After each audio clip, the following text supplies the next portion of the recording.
Hello guys, എല്ലാവർക്കും എൻ്റെ പുതിയൊരു വീഡിയോയിലേക്ക് സ്വാഗതം. അപ്പം ഞാനിന്ന് കുറിയൊക്കെ തൊട്ടിട്ട് എങ്ങോട്ടാന്ന് വെച്ച് കഴിഞ്ഞാൽ ഞാൻ എൻ്റെ അമ്മേൻ്റെ വീട് വരെ പോവുകയാണ്. അമ്മേൻ്റെ വീട് എന്ന് വിചാരിക്കുന്നത് അത്ര ദൂരെയൊന്നുമല്ല, തൊട്ടടുത്ത് തന്നെയാണ്. അപ്പം ഞാൻ താമസിക്കുന്ന വീടിൻ്റെ തൊട്ടടുത്ത്. അപ്പോൾ വാതിലൊക്കെ എന്താ ഇങ്ങനെ അടച്ച് പൂട്ടുന്നതെന്ന് വെച്ചാൽ പൂച്ചയും നായൊന്നും അകത്ത് കയറണ്ടെന്ന് വിചാരിച്ചിട്ടാണ്. അങ്ങനെ ഞാനിത് അവിടെ എത്തിയിട്ടുണ്ട്. അപ്പോൾ ഇതാ പിള്ളേരൊക്കെ ഇങ്ങനെ കൊലായിലിരുന്നിട്ട് ഞാൻ വീഡിയോ എടുക്കുന്നതെന്ന് പറഞ്ഞപ്പോൾ എല്ലാവരും എന്നെ എന്തൊക്കെയോ പറയുന്നുണ്ട്. അതൊന്നും മൈൻഡ് ചെയ്യാണ്ട് ഞാൻ നേരെ അടുക്കളയിലേക്ക് പോയേ. അടുക്കളയിൽ പോയി നോക്കുമ്പോൾ ഇതാ മാമിമാരും അമ്മയും വേണ്ടിയും ഒക്കെ ഇങ്ങനെ ചോറിൻ്റെ ഒക്കെ പരിപാടിയിലാണ്. അപ്പം ഞാൻ വരുമ്പം തന്നെ എൻ്റെ വീട്ടിലെ പരിപാടികളൊക്കെ കഴിഞ്ഞിട്ടാണ് വന്നത്. ഏകദേശം ഒരു 11 മണി ആയിട്ടുണ്ടാകും. എനിക്ക് അടിക്കാനും തുടക്കാനും ഒക്കെ ഉണ്ടായിരുന്നു. അപ്പോൾ അതൊക്കെ കഴിഞ്ഞിട്ടാണ് ഞാൻ നേരെ ഇങ്ങോട്ടേക്ക് വന്നത്. അങ്ങനെ ഇത് അവർ ചോറും കറികളൊക്കെ ആക്കിക്കൊണ്ടിരിക്കുന്നുണ്ട്. പിന്നെ അതിലിടയ്ക്ക് ഞാൻ പുറത്തുനിന്ന് പോയി നോക്കുമ്പോൾ പായസം ആക്കുന്നുണ്ട്. ഇത് ഗോതമ്പ് പായസമാണ്. അപ്പോൾ ഈ ഇളക്കിക്കൊണ്ടിരിക്കുന്നത് അച്ചാച്ചൻ്റെ അനിയൻ്റെ ഭാര്യയാണ്. അപ്പോൾ എന്തെങ്കിലും വിശേഷമോ കാര്യമൊക്കെ ഉണ്ടെങ്കിൽ ഇവരൊക്കെ വന്ന് അത്യാവശ്യം സഹായിക്കാറൊക്കെ ഉണ്ട്. പിന്നെ അതൊക്കെ ഞാനിങ്ങനെ എടുത്ത് നേരെ ഇതാ ഒന്ന് കൊലായിലേക്ക് പോകാമെന്ന് വിചാരിച്ച്. അപ്പോൾ ഇവരെല്ലാം ഇവിടെ ഇരുന്നിട്ട് എന്തൊക്കെയോ കഥകളെല്ലാം പറയുന്നുണ്ട്. അങ്ങനെ അതൊക്കെ ഒന്ന് നോക്കി അവരോടൊക്കെ കുറച്ച് നേരം വർത്തമാനം പറഞ്ഞ് ഇങ്ങനെ ഇരുന്ന്. പിന്നെ അതിലിടയ്ക്ക് ഇവനെ ഒരു തേനീച്ച കുത്തിയിട്ടുണ്ടേനെ. അപ്പോൾ അത് അവർ മഞ്ഞളും കാര്യങ്ങളൊക്കെ ഇട്ടൊന്ന് ഉരച്ചു കൊടുക്കുന്നുണ്ട്. പിന്നെ ഇതാ വേറൊരു സംഭവം എന്താണെന്ന് വെച്ചാൽ ഈ കല്ലുമ്മക്കായ ഇങ്ങനെ അടുപ്പത്ത് വെച്ചിട്ട് ഇളക്കിക്കൊണ്ടിരിക്കുന്നത് എന്തിനാണെന്ന് എനിക്കറിയില്ല. സാധാരണ നമ്മൾ കല്ലുമ്മക്കായ പുഴുങ്ങുമ്പോൾ ആ കഴുകി ഒരു പാത്രത്തിലിട്ട് അടച്ചു വെക്കുമല്ലോ ചെയ്യുക. ഇതിങ്ങനെ ഇളക്കിക്കൊണ്ടിരിക്കുന്നുണ്ട്. അപ്പം ഞങ്ങൾ ചോദിച്ചപ്പോൾ പറയും ഇത് അടിക്ക് പിടിക്കാതിരിക്കാൻ വേണ്ടി ഇളക്കുകയാണെന്ന്. അങ്ങനെ ഒരു സൈക്കോ മാമി എനിക്കുണ്ട്.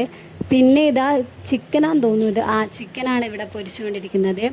പിന്നെ അത് കഴിഞ്ഞപ്പോൾ ഇന്നലെ ചക്ക കൊണ്ടുവന്നിട്ടുണ്ടേനെ. അപ്പോൾ അതിവിടെ കൊടുത്തപ്പോൾ അവരത് മുറിച്ചിട്ടില്ലേനെ. അപ്പോൾ ഇന്ന് എനിക്ക് തോന്നുന്നു അതിനുള്ള സമയമായതുകൊണ്ടായിരിക്കും മുറിച്ചത്. എല്ലാവരും ഉണ്ടല്ലോ. അങ്ങനെ ചക്കയല്ല അമ്മ ഇത് അവിടെ നിന്ന് മുറിച്ചുകൊണ്ടിരിക്കുന്നുണ്ട്. അങ്ങനെ ചക്കക്കൂട്ടാൻ ലീച്ച എന്ന് പറഞ്ഞ പോലെ എല്ലാവരും കൂടി അവിടെ വന്ന് നിരന്നിരുന്നിട്ടുണ്ട്.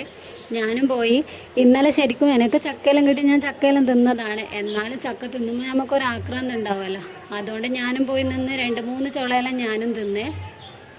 പിന്നെ ഇവരോരോ കാര്യങ്ങളെല്ലാം പറയുന്നുണ്ട്. പിന്നെ അതിലിടയ്ക്ക് ഇത് അനിയത്തിൻ്റെ വാവയാണ്. അപ്പോൾ അവരും ഇന്ന് രാവിലെ എത്തിയതാണ്. ഇന്ന് രാവിലെയാണോ? ഇന്ന് രാവിലെയാണെന്ന് തോന്നുന്നു, എനിക്ക് കറക്റ്റ് ഓർമ്മയില്ല. അപ്പോഴെല്ലാം മഴ നല്ല തകൃതിയായിട്ട് പെയ്തുകൊണ്ടിരിക്കുന്നുണ്ട്. അതുകൊണ്ടാണ് വരുന്ന സമയത്ത് ആറിയിട്ടൊക്കെ ഇങ്ങനെ ഇരുത്തിൻ്റെ മേലെ നിരത്തി വെച്ചത്. കാരണം മേലെ ഇടാൻ വേണ്ടിയിട്ടുള്ള സ്ഥലമില്ലേനും. അതുകൊണ്ട് തൽക്കാലം അവിടെ നിൽക്കട്ടെ എന്ന് വിചാരിച്ചിട്ടാണ് എല്ലാവരും ആറിയിട്ടൊക്കെ ഇരുത്തിൻ്റെ മേലെ ഇങ്ങനെ നിരത്തി വെച്ചത്. പിന്നെ അതിലിടയ്ക്ക് പായസമായിട്ടുണ്ടായിരുന്നു. പായസമായപ്പോൾ തന്നെ പിള്ളേർക്ക് എല്ലാവർക്കും കൊടുത്ത്. അപ്പോൾ ഇവനിങ്ങനെ കൈ എന്താ ഇങ്ങനെ കെട്ടിയാന്ന് ഞാൻ ചോദിച്ചപ്പോൾ പറയുകയാണ് തേനീച്ച നേരത്തെ കുത്തിയിട്ടില്ലാനോ. അപ്പോൾ അതിന് വേണ്ടിയിട്ട് കൈ കെട്ടി വെച്ചതാണ്. എന്താ അല്ലേ, തേനീച്ചയൊക്കെ കുത്തിയാൽ ഇങ്ങനെ കൈയൊക്കെ കെട്ടി വെക്കുമോ? അങ്ങനെ ഞാൻ കുറച്ച് കഴിഞ്ഞപ്പോൾ വീണ്ടും നോക്കുമ്പോൾ നല്ല മഴയാണ്. പിന്നെ ഇത് ഈ കാണുന്നതാണ് ഞങ്ങളെ വീട്. അപ്പോൾ അത്ര ദൂരേ ഉള്ളൂ, ഒന്ന് നടന്ന് വരാനുള്ള ദൂരമേ ഉള്ളൂ. 2 കാലടി വെച്ചാൽ എൻ്റെ വീടുമായി, രണ്ട് കാലടി വെച്ച് അമ്മേൻ്റെ വീടുമായി. അപ്പം ഞാൻ എന്താ ഇവിടെ താമസിക്കുന്നതെന്നെല്ലാം ഞാൻ പിന്നെ വേറൊരു വീഡിയോയിൽ പറയാലേ. അങ്ങനെ പിന്നെ ഉച്ചയായപ്പോൾ എല്ലാവരും കൂടി ഫുഡ് കഴിക്കാൻ നിന്ന്. ഏട്ടനും പിന്നെ ഒരു മാമനും അതിനും ഉണ്ടായിരുന്നുള്ളൂ. ബാക്കിയുള്ളവരൊക്കെ പണിക്ക് പോയിട്ടുണ്ടേനും. അങ്ങനെ അവർ ഫുഡ് കഴിക്കുന്നുണ്ട്. പിന്നെ അതിൻ്റെ ഇടയ്ക്ക് കൂടെ ഞാൻ മൂക്കും വാരി കൊടുക്കുന്നുണ്ട്. അങ്ങനെ ഓളെ ഒരു ഭാഗത്താക്കിയാൽ എനിക്കും ഫുഡ് കഴിക്കാമല്ലോ എന്ന് വിചാരിച്ച്. പിന്നെ ഇതാ മാമി എവിടെയൊക്കെയോ പായസമൊക്കെ കൊണ്ട് കൊടുത്ത് വരുന്നുണ്ട്. അതിലിടയ്ക്ക് ഇതാ ഞങ്ങളും ചോറ് കഴിക്കാനിരുന്ന്. ആദ്യം മേശയുടെ മേലെ ഇരിക്കാമെന്ന് വിചാരിച്ച്. പിന്നെ നോക്കുമ്പോൾ ഒരു തൃപ്തിയില്ലാത്തതുകൊണ്ട് ഇപ്പോൾ എല്ലാവരും കൂടി താഴെ ഇറങ്ങി ഇരുന്ന്. അങ്ങനെ ഞങ്ങളെല്ലാവരും കൂടി ചോറ് കഴിക്കുന്നുണ്ട്. പിന്നെ ഇവളെന്താ ഇങ്ങനെ കസേരൻ്റെ മേലെ ഇരിക്കുന്നതെന്ന് ചോദിച്ചപ്പോൾ ഇവളെ എക്സ്പ്രഷനെല്ലാം കുറച്ച് ഹൈ ലെവലിൽ ഇട്ട് തരുന്നുണ്ട്. അപ്പം ഞാൻ പറയുന്നുണ്ട് ഞാനിതെല്ലാം വീഡിയോയിലാക്കുന്നു, എന്നാലും സാരമില്ല, എൻ്റെ എക്സ്പ്രഷൻ വിട്ടൊരു കളിയില്ല എന്നുള്ള രീതിയിലാണ് ഓള്. അങ്ങനെ പിന്നെ അതെല്ലാം കഴിഞ്ഞപ്പോൾ ഞങ്ങൾ ക്ഷീണം തീർക്കാൻ വേണ്ടി നീണ്ട് നവർന്ന് കിടന്ന്. പിന്നെ അതിലിടയ്ക്ക് ഞങ്ങൾ കസിൻസിൻ്റെ കൂട്ടത്തിൽ മാമിയും വന്ന് കിടന്നിട്ടുണ്ട്. അങ്ങനെ അതൊക്കെ കഴിഞ്ഞപ്പോൾ വാവേൻ്റെ ഒരു ഫോട്ടോ എല്ലാം എടുത്ത്. കാരണം ഇന്നേക്ക് 10 മാസം കംപ്ലീറ്റ് ആയിട്ടുണ്ട്. അപ്പോൾ അവൾ ഫോട്ടോയും കാര്യങ്ങളൊന്നും എടുത്തിട്ടില്ലായിരുന്നു. ഈ ഒരു തിരക്കുള്ളതുകൊണ്ട് എടുത്തിട്ടില്ലായിരുന്നു. അപ്പോൾ വിചാരിച്ചെന്നാൽ അതങ്ങ് കഴിക്കാമെന്ന്. അങ്ങനെ അതും കഴിഞ്ഞ് ഞങ്ങളെല്ലാവരും കൂടി ചായ കുടിക്കാൻ വേണ്ടിയിരുന്ന്. പിന്നെ മക്കളെല്ലാം നല്ല കളിയാണ്. അപ്പോൾ ഇവർ രണ്ടാളും ഇരിക്കുന്ന സമയത്ത് ആരെങ്കിലും ഒക്കെ അടുത്ത് വേണം, ഇല്ലെങ്കിൽ രണ്ടും തമ്മിൽ അങ്ങോട്ടും ഇങ്ങോട്ടും വലിച്ച് ആരെങ്കിലും ഒരാൾ താഴെ വീഴും. പിന്നെ അത് കഴിഞ്ഞപ്പോൾ സന്ധ്യക്ക് അച്ചാച്ചനകത്ത് വെച്ച് കൊടുക്കാൻ വേണ്ടിയിട്ട് വിളക്കും കാര്യങ്ങളൊക്കെ കത്തിച്ച് അകത്ത് വെച്ച് കൊടുക്കുന്നുണ്ട്. പിന്നെ മരിച്ച ആൾക്കാരെ നമ്മൾ തിരുനെല്ലിയിൽ കൊണ്ടുപോയി കഴിഞ്ഞാൽ അവർക്ക് വെന്ത ഭക്ഷണങ്ങളും കാര്യങ്ങളൊന്നും വെച്ചു കൊടുക്കാൻ പാടില്ല എന്ന് പറയും.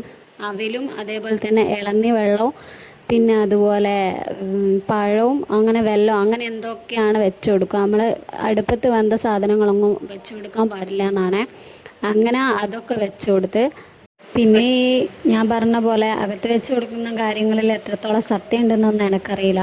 എന്നാലും പിന്നെ ഇതൊക്കെ ഓരോരുത്തരുടെ വിശ്വാസം പോലെ ഇരിക്കും. ചില ആൾക്കാർ അകത്ത് വെച്ച് കൊടുക്കും, ചില ആൾക്കാർ മരിച്ചെന്നും പറഞ്ഞ എല്ലാ ചടങ്ങുകളും ഓരോരോ മതത്തിൻ്റെയും ഓരോരോ വിശ്വാസത്തിൻ്റെയും പോലെ ഇരിക്കും ഓരോരുത്തർ വെച്ച് കൊടുക്കുന്നതും ചെയ്യുന്ന കാര്യങ്ങളൊക്കെ. അപ്പം ഞങ്ങളിത് അരിയും കാര്യങ്ങളൊക്കെ ഇനി കുടഞ്ഞ് ഒരു 10 മിനിറ്റ് പുറത്തിരിക്കും. പിന്നെ അത് കഴിഞ്ഞ് അകത്ത് വന്നാലാണ് ഈ വെച്ച് കൊടുത്ത സാധനങ്ങളൊക്കെ എല്ലാവർക്കും കൊടുക്കുക. അപ്പോൾ ഇന്നത്തെ വീഡിയോ ഇത്രയേ ഉള്ളൂ. Tata bye bye, see U.